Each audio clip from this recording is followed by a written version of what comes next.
Hello students, तो आज हम लोग बात करेंगे मैथमेटिक्स फोर्थ के मॉड्यूल 3 का सेकेंड टॉपिक, जिसको हम बोलते हैं moments.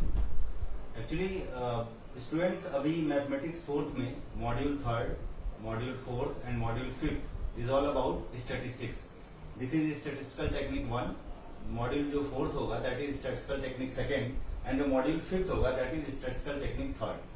So now onwards we are studying about mathematical statistical technique related to some statistical parameter. Introduction में हम लोगों ने डिस्कस किया कि what is the measure of central tendency like mean, median, mode.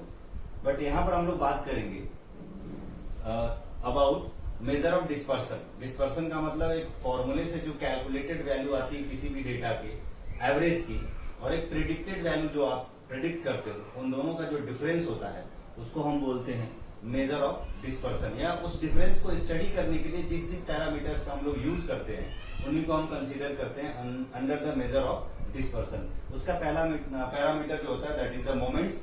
Moment एक स्टैटिस्टिकल पैरामीटर होता है, एक स्टैटिस्टिकल टूल होता है जो कि वेरियस काइंड्स ऑफ डेटा की एनालाइज करने में, डेटा को एनालाइज करने में, या उनके कैलकुलेशन में, या उनकी एवरेज वैल्यू या उनका इंटरप्रिटेशन निकालने में हेल्प करता है। तो उसका जो पहला टॉपिक है स्टैटिस्टिकल पैरामीटर्स जो मेजर ऑफ डिस्पर्सन के हैं दैट इज मोमेंट्स। मोमेंट्स जो होता है स्टूडेंट बेसिकली 3 कैटेगरी में कैटेगराइज किया गया होता है। First one is moment about mean, जिसको हम सेंट्रल मोमेंट का भी नाम देते हैं। Moment about mean is also called central moment. Second one is known as moment about any point, and third one is moment about origin. Origin मतलब आप जहां से एक्स और वाई एक्सिस या जेड एक्सिस के जहां से स्टार्टिंग है उसका कोऑर्डिनेट जनरली हम लोग 0 0 लेते हैं, ऑब्वियस। तो moment about mean, moment about any point and moment about origin के बारे में हम लोग बात करते हैं। First we will discuss here moment about mean. इसका जो नोटेशन होता है mu r, mu is a symbol, suffix में आर लगाते हैं। आर मतलब उसकी value 0 1 2 3 up to positive infinity तक जा सकती है। आर की वैल्यू 0 1 2 3 अकॉर्डिंग टू सिचुएशन हम लेते हैं, बट हमारे सिलेबस में हमें ओनली 4 मोमेंट्स के बारे में बात करना है, mu 0, mu 1, mu 2, mu 3, mu 4। तो 0th moment, first moment, second moment, third moment, fourth moment and so on. तो एट बीटेक स्टैंडर्ड पे हमें केवल 4 मोमेंट्स पढ़ने होते हैं हर टाइप के। Moment about mean, moment about any point and moment about origin. Only 4 moments we have to discuss here. Okay, so definition देखते हैं एक बार कि मोमेंट अबाउट मीन क्या होता है। तो if x1, x2, x3 and so on are the values of a variable x, कोई particular variable है, लाइक मान लेते हैं कि बीटेक स्टैंडर्ड में जो स्टूडेंट है, मान लीजिए x3 की फ्रीक्वेंसी f3 है, तो उस केस में जो rth मोमेंट होता है, rth मतलब जनरल मोमेंट की बात करें, r की वैल्यू 0 1 2 3 एंड सो ऑन हम लोग ले सकते हैं। तो जो rth मोमेंट हमारा होगा that is mu r is equal to, जो फॉर्मूला होता है summation over 1 to n fi xi minus x bar to the power r divided by capital N, where capital N is the sum of frequency, means total frequency, जो कि हम लोग पहले measure of central tendency में use करते आ रहे हैं। Total frequency के सम को हम कैपिटल N से डिनोट करते हैं, and x bar is the mean which is equal to summation fi xi by capital N. This is our mean. तो xi माइनस एक्स बार, मतलब xi मीन्स अगर i की वैल्यू 1 रखते हैं तो x1 minus x bar to the power r, i की value 2 लेंगे तो x2 minus x bar to the power r, and so on इस तरीके से होगा divided by n। This is moment about mean.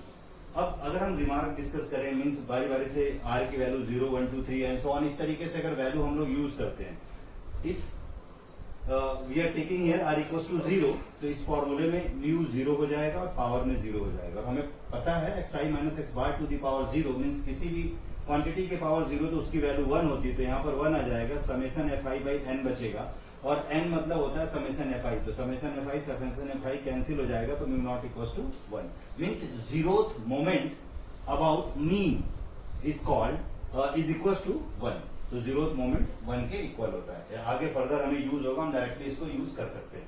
Second one, if r is equal to 1 means यहाँ पे आपको r की वैल्यू 1 रखनी है, म्यू 1, तो आपको मिल जाएगा summation fi xi minus x bar. अगर ब्रैकेट एक्सपेंड करते हैं हम लोग तो fi xi का समेशन जो मीन को रिप्रेजेंट करेगा, माइनस एक्स बार बाहर आ जाएगा, summation fi by n, summation fi by n, n की वैल्यू भी समेशन fi होती है तो कैंसिल हो जाएगा, तो आपके पास बचेगा, ये देखिए ये टर्म, ये पूरा पूरा आपका मीन के टर्म को रिप्रेजेंट करता है।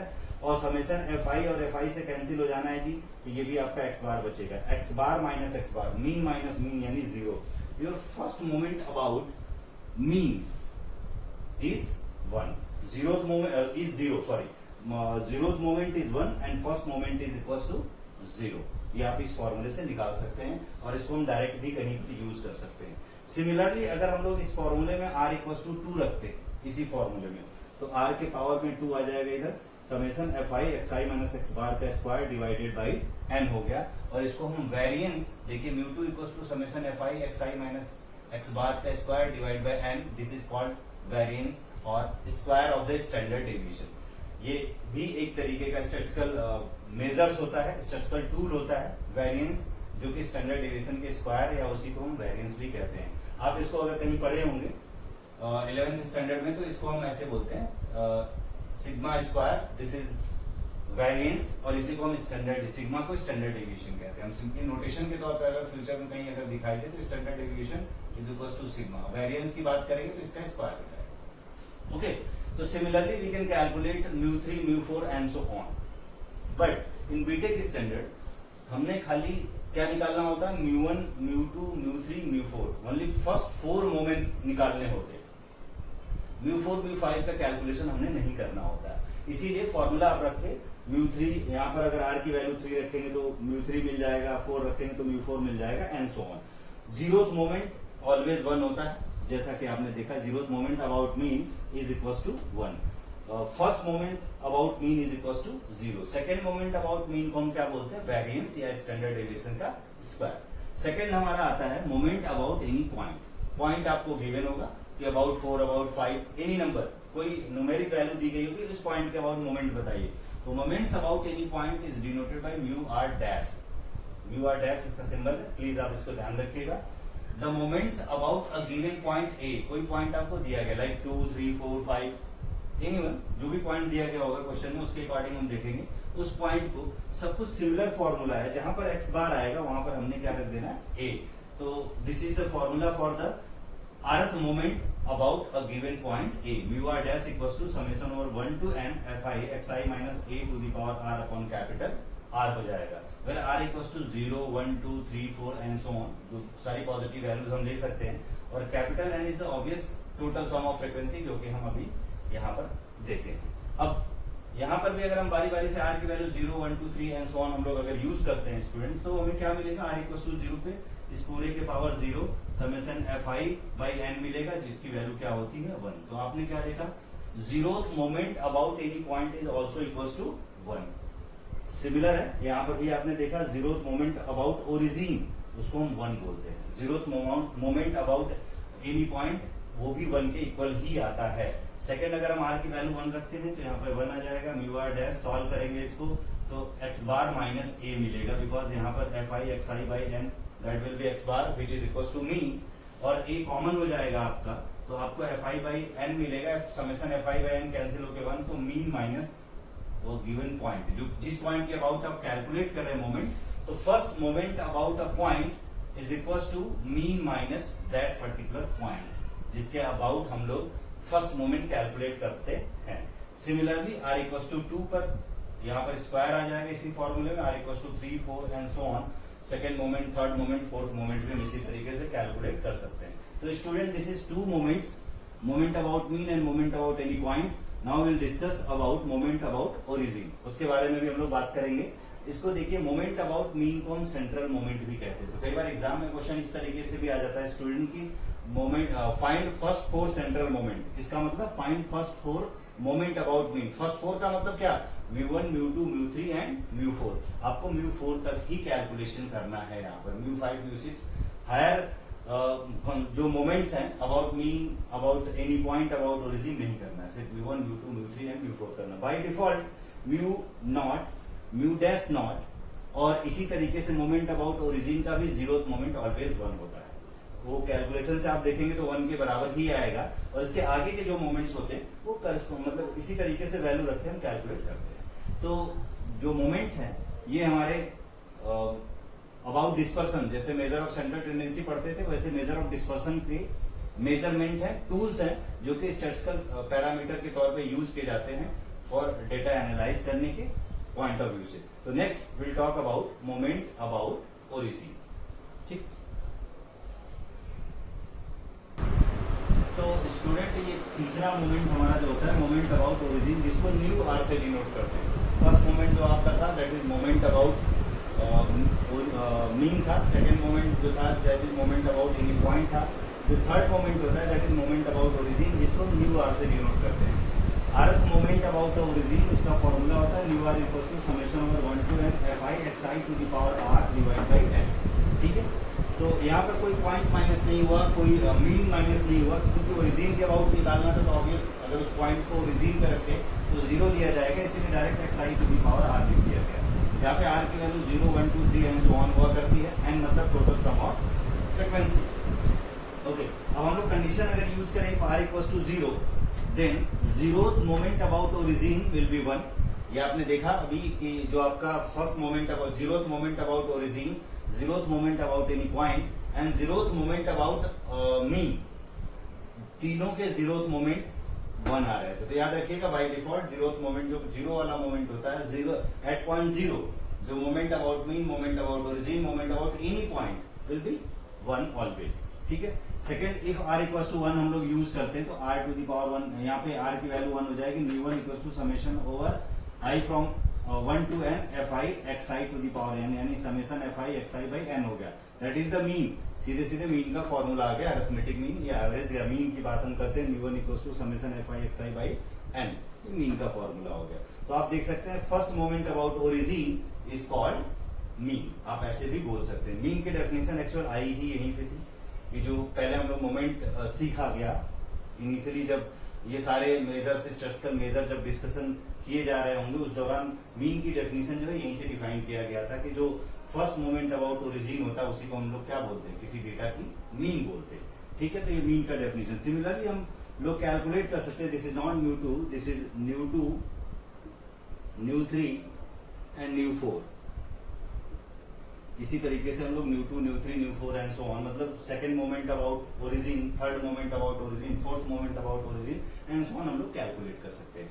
तो these are the introduction about moment about any point, moment about origin and moment about, जिसको हम सेंट्रल मोमेंट कहते हैं, मोमेंट अबाउट मीन भी हम कैलकुलेट करते हैं। मीन, मोमेंट अबाउट मीन को हम सेंट्रल मोमेंट को भी बोलते हैं, मोमेंट अबाउट एनी पॉइंट जिसको आप न्यू आर डैश से डिनोट करते हैं, मोमेंट अबाउट ओरिजिन को आप न्यू आर से डिनोट करते हैं। बच्चों ये बात ध्यान रखना। ठीक है, अब ये डेफिनेशन आपको एग्जाम में नहीं आती, जो एकेटिव का पैटर्न है, इन डेफिनेशन नहीं आते। ये जो हमने रिमार्क हम लोगों ने यहाँ पे डिस्कस किया, ये रिमार्क न्यूमेरिकल सॉल्व करने में हेल्प करेगा। हाँ, न्यूमेरिकल अक्सर पूछा जाता है कि अगर आपको सेंट्रल मोमेंट यानी मोमेंट अबाउट मीन दिया रहेगा तो मोमेंट अबाउट ओरिजिन या moment about any point calculate करके बताइए। ऑब्वियस फर्स्ट 4 मोमेंट की बात किया जाएगा। जीरो मोमेंट बाय डिफॉल्ट सबका 1 होता है, कैलकुलेशन से आपने देखा आपको first moment, second moment, third moment and fourth moment calculate करने को आता है जनरली। अब क्या होता है, कई बार मोमेंट अबाउट एनी पॉइंट दिया होता है और पूछता है कि इसके हेल्प से first 4 moment about origin and first 4 moment about any mean calculate करके बताइए। तो उसके लिए हमें रिलेशन रिक्वायर्ड होता है कि म्यू आर और म्यू आर डैश में क्या रिलेशन है। सिमिलरली इसी तरीके से mu r and mu r dash में क्या रिलेशन। तो ये दोनों रिलेशन के जो फॉर्मूले यहाँ पर दिए गए हैं, इन जो रिलेशनशिप इनके बीच में दिया गया, प्लीज इसको याद रखिए, आगे न्यूमेरिकल में आपको बहुत हेल्प करेगा ये। विदाउट इस रिलेशन से आप न्यूमेरिकल डायरेक्ट निकालने में थोड़ा मुश्किल होगा, फिर लॉन्ग वे बाय डेफिनेशन जाएंगे, टेबल बनाएंगे और फिर सॉल्व करेंगे। तो ये रिलेशनशिप हमें याद रखना है क्योंकि आगे न्यूमेरिकल में ये रिलेशनशिप हमें बहुत हेल्प करेंगे। और ये डेरिवेशन से आते हैं, हमें डेरिवेशन नहीं पढ़ना, इसलिए बच्चों ने डायरेक्ट सिर्फ मैंने यहाँ पे इनके जो रिलेशनशिप है वो लिखा हुआ है। म्यू 1 इज ऑलवेज 0, प्लीज याद रखिएगा। म्यू आर और म्यू आर डैश के बीच का जो रिलेशनशिप है, म्यू 1 इज ऑलवेज 0। अब म्यू 2 अगर कैलकुलेट करना है तो mu 2 dash minus mu 1 dash का स्क्वायर करेंगे तो वहां से म्यू 2 आ जाएगा। Similarly mu 3 dash minus 3 mu 2 dash mu 1 dash plus 2 mu 1 dash का cube which gives mu 3। And अगर हमने म्यू 4 चाहिए तो आप लिखेंगे mu 4 dash minus 4 mu 3 dash mu 1 dash plus 6 mu 2 dash mu 1 dash square minus 3 mu 1 dash to the power 4। तो ये relation हमारा हुआ म्यू आर और म्यू आर डैश के बारे में। Similarly mu r and mu r के बीच का अगर हम रिलेशन की बात करें तो इसमें हम लोग को जो न्यू 1 होता है दैट इज मीन। अभी हम लोगों ने देखा न्यू 1 मतलब moment about origin, first moment about origin ये मीन के बराबर होता है, तो डायरेक्ट लिख दिया गया। जो न्यू2 होता है that is mu plus x bar square, x bar को ही हम मीन कहते हैं, तो न्यू2 प्लस एक्स बार, इस रिलेशन की भी जरूरत पड़ जाती है, कई बार गेट में भी क्वेश्चन इससे आ जाता है कि डायरेक्ट आपको म्यू2 पूछ देगा, म्यू2 की जगह बोला हम लोगों ने वेरिएंस बोलते हैं, म्यू2 को वेरिएंस भी कहते हैं। हमने जब मोमेंट अबाउट मीन के बारे में डिस्कशन किया था तो म्यू2 को वेरिएंस बोला था। तो आपसे पूछा जा सकता है कि आपको मीन मालूम है, वेरिएंस मालूम है, तो न्यू2 कैलकुलेट करो, या आपको न्यू2 मालूम है और मीन मालूम है तो वेरिएंस कैलकुलेट करो। तो इस रिलेशन को आप याद रखिएगा, एक इंपॉर्टेंट रिलेशन है जो आगे हमें कहीं पर न्यूमेरिकल कैलकुलेशन में हेल्प करेगा। ठीक है, mu equal to mu plus 3 mu x bar obvious mean plus x bar cube, mean का क्यूब हो जाएगा। सिमिलरली न्यू4 इक्वल टू होगा mu plus 4 mu x bar plus 6 mu x bar square plus x bar to the power 4। तो इस तरीके से student हम लोग रिलेशन, इन रिलेशंस का यूज करके mu r and mu r dash, ये दोनों रिलेशन बहुत इंपॉर्टेंट है हमें न्यूमेरिकल कैलकुलेशन के हेल्प से, एग्जाम में अक्सर पूछा जाता है इनको न्यूमेरिकल। तो नेक्स्ट लेक्चर में हम लोग न्यूमेरिकल जब डिस्कस करेंगे तो इन सारे रिलेशन का कैसे यूज करना है वो हम लोग सीखेंगे। Carl's Pearson coefficient, Carl's Pearson एक स्टैटिस्टिशियन थे, उन्होंने बहुत सारे स्टैटिस्टिकल मेजर्स के बारे में उन्होंने बताया था जो डेटा के कैलकुलेशन में, डेटा के इंटरप्रिटेशन को, डेटा के टेंडेंसी को रिप्रेजेंट करने में हेल्प करता है।